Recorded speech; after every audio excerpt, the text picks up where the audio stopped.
from the Nigerian military and joined by a security expert, Dr. Awal Abdullahi. Dr. Abdullahi, it's good to have you on tonight. Given the ongoing operations against terrorism in the country, as a security expert, what specific tactics and strategies do you think have proven most effective in neutralizing these terrorist threats and dismantling their infrastructure? Military, thank you for having me. It's what I will call military-civil relationship. Credible and timely intelligence, use of the civil-military relationship and getting credible and timely intelligence. Synergy between security agencies, between the tri-service itself, and synergy between security agencies, as well as the strategy put together by the Defense Headquarters under the able leadership of the professional but very administrative Chief of Defense Staff, General Christopher Musa, whom have come with a new strategy, whom have adopted a new approach, who have come with new skills on how to tackle insecurity generally, kidnappings, cattle rustle, banditry, Boko Haram, and general insecurity across the Federation. These are things that has been adopted, like I said, new strategy, new technique, new approach that is coming up under the able leadership of this officer gentleman, the Chief of Defense General Musa. He had this way of reaching out. He has this way of extracting information. He has this way of getting it when it is supposed to be and then walking the talk. As he get the information, he walk the talk. And this is why you are having this great achievement within the first quarter. And believe me, like the director of Defense Media Operation has said, they are expecting to achieve more. And I believe if the tempo continues the way it is, with the strategy has been adopted, with the civil-military relation, with interagency relation, with working towards getting information, not waiting for the information, but working towards getting the information from where it's supposed to be gotten, and also having credible and timely intelligence. Believe me, the security situation in Nigeria is getting better and is going to be much more improved, more than the way it is right now, because the guy at the helm of here is very willing to work. We certainly hope so. But then again, there's always the concern about the innocent getting entangled. How does the military, how would you advise they ensure that those detained are properly processed and that innocent individuals are not wrongly targeted? I will refer you to what happened just last week.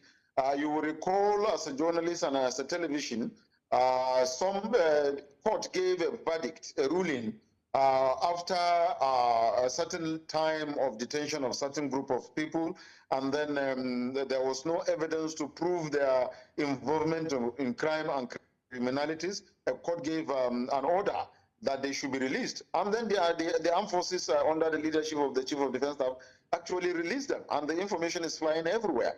This is the first time that a court will be given a ruling based on the fact that there is no substantial evidence to prosecute those arrested. And then the armed forces under the leadership of the Chief of Defense Staff are obliged to release them as directed by the court. This is a modern military, a military that is led under the able leadership and modernization of the armed forces, where the armed forces listen to other sectors of the Nigerian leadership, where the military listen to the instructions or the verdict of the court for as long as the people or the verdict does not constitute a national security threat. For as long as the people that the instruction has been issued for them to be released are found not to truly be guilty, or there is no substantial evidence to prove their guilt or an allegation that is whatever offense that has been alleged to have they have been committed, either through conspiracy or by passing information or being gun runners or alleged to be attempting to commit crime. This is the first time, like I said, that you are having this kind of a thing. So The innocent will continue to be released for as long as they are mistakenly being arrested. For as long as they do not have culpable contribution, or they did not in any way be part or as try to assist those that are committing crime or are attempting to commit crime, for as long as anybody, whoever he is, that has been arrested on an allegation or suspicion, and then he's found not to be guilty of the crime as alleged or as being suspected, believe me, General C.G. Musa, as the Chief of Defense Staff, will make sure that such people do not continue to be detained, also do not get harmed, because he, like I said, in the interest of time, a seasoned administrator.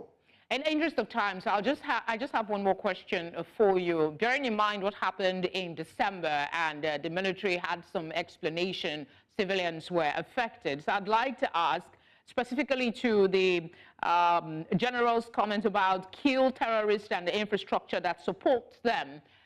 How does the military balance this aggressive approach with minimizing civilian casualties to avoid what happened earlier and keeping international humanitarian laws?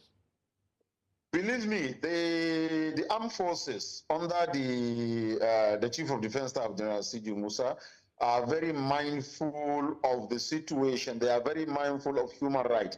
You just heard me qualify him as a professional soldier and a seasoned administrator. So combination of the two. And don't forget, this man has a department called the Civil Military Relations Department. All these things are geared towards ensuring that those that are not supposed to be affected by military operations are not affected, unless if circumstances that come and then nothing can be done about it, unless so. Otherwise, intentionally, I can guarantee you that there will be no way how people that are innocent will be involved in killing. But then you have, I guess in unintentional cases, I think that's where people are a lot more concerned about, because nobody will willingly or willfully do such a thing. So the idea and the plan is to minimize it.